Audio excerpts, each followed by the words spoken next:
Hai,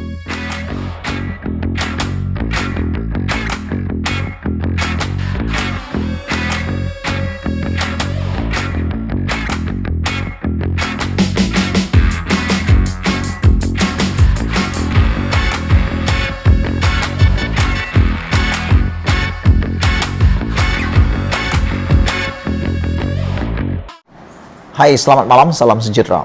Isu paling hangat pada malam ini, kejutan besar daripada Najib Tun Razak 40 menit yang lepas. Apabila beliau mengumumkan keputusan yang paling aku tak jangka sama sekali. Keputusan yang aku tak pernah fikir Najib akan sampaikan sama sekali. Tapi malam ini, tiba-tiba Najib tak tahulah apa mimpinya semalam, apa yang dia makan tadi petang, apa yang dia makan tadi pagi. Tiba-tiba Najib tarik balik dakwaan rasuah terhadap Hakim Muhammad Nazlan yang telah menyabitkan kesalahan kepada Najib dan menjatuhkan hukuman penjara 12 tahun dan denda 210 juta itu. Sebelum ini, Hakim Muhammad Nazlan diserang bertubi-tubi oleh kumpulan Najib, bahkan Najib sendiri. Tapi malam ini, yang menjadi hairannya ini, yang menjadi kebingungan kepada semua orang adalah tiba-tiba Najib tarik balik dakwaan rasuah terhadap Hakim Muhammad Nazlan. Apa cerita nih bosku? Tiba-tiba pula tarik dakwaan. Apa cerita? Adakah setelah menyadari bahwa dakwaan itu salah? Jom kita tengok ulasannya. Najib Razak bosku hari ini telah menarik balik dakwaan rasuah terhadap Hakim Mahkamah Tinggi Muhammad Nazlan Muhammad Ghazali yang mensabitkan serta menjatuhkan hukuman penjara 12 tahun dan denda 210 juta kepadanya ke atas bekas Perdana Menteri itu bagi kesalahan menyeleweng Rm42 juta dana SRC Internasional Sendirian Berhad.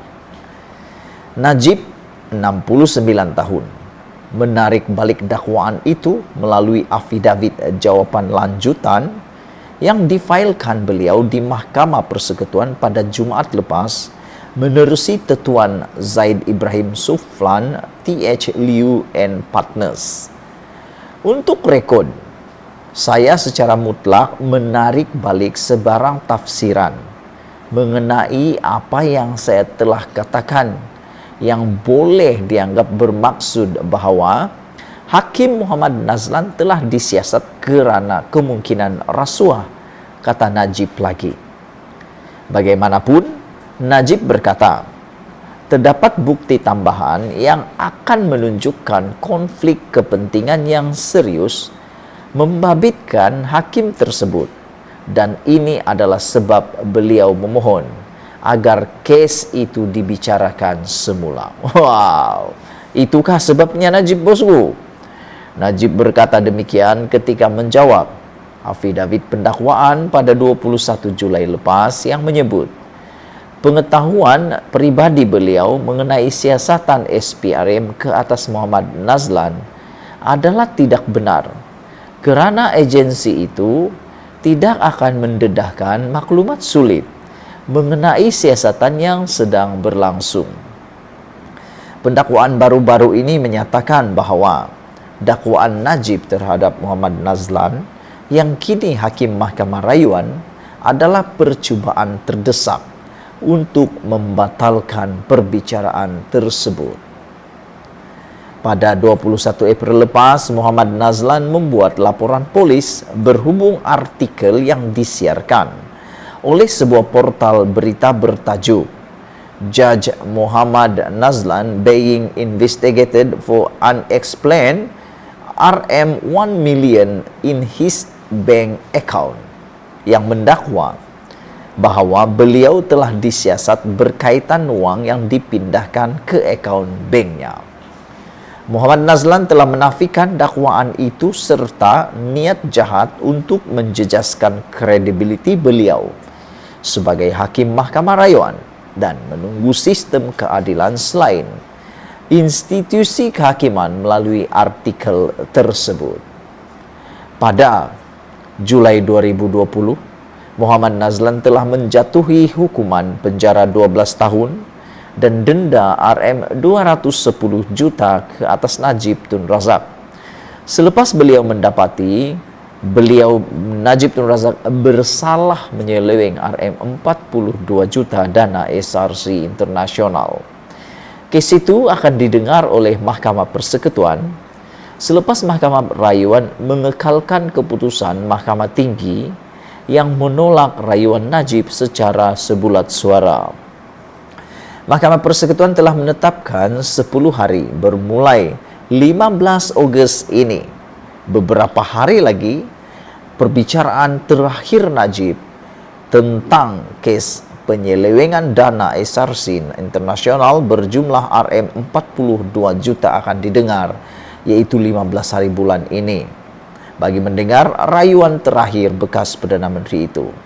Persoalan yang besar malam ini adalah, mampukah pasukan pembelaan Najib yang baru ini, yaitu Zaid Ibrahim, Zaid Ibrahim Sulflan TH Liu and Partners, membantu Najib menang dalam kes ini. Sedangkan sebelum ini yang cukup waktu, cukup hujah, lebih berpengalaman seperti Safi Abdullah, peguam pembela Najib sebelum ini pun kalah. Apakan pula pasukan peguam Najib yang baru ini memang kekurangan masa untuk meneliti satu persatu demi satu persatu mencari kesilapan di dalam kes Najib ini. Aku secara pribadi, aku sanksi. Bolehkah Tuan Zaid Ibrahim Sulflan TH Liu and Partners ini membantu Najib? Karena salah satu sebab yang aku terfikir Najib menukar pasukan pembelaannya itu dahulu adalah untuk melanjutkan masa, untuk memohon supaya ditangguhkan lagi, supaya mereka ada masa untuk bersedia kerana mereka pasukan yang baru. Tetapi apabila Mahkamah Persekutuan menolak rayuan untuk menangguhkan lagi, memanjangkan lagi tarik itu, aku terfikirlah, habislah Najib. Rancangan strategi seakan-akannya sudah hancur apabila Mahkamah Persekutuan menolak rayuan itu. Sekarang persoalan, dengan dibelenggu masa yang sudah hampir tiba beberapa hari lagi, mampukah Tuan Zaid Ibrahim Sulflan TH Liu and Partners ini membantu Najib bebas daripada hukuman penjara dan denda tersebut? Semoga apa yang dibuat Najib hari ini, khususnya keputusan mengejutkan Malaysia ini, yaitu menarik balik dakwaan rasuah terhadap Hakim Muhammad Nazlan, boleh membersihkan nama baik Hakim Muhammad Nazlan tersebut. Sekian dulu Malaysia kita punya, kita jaga sama-sama cintain Malaysia. Kita jumpa lagi, bye-bye.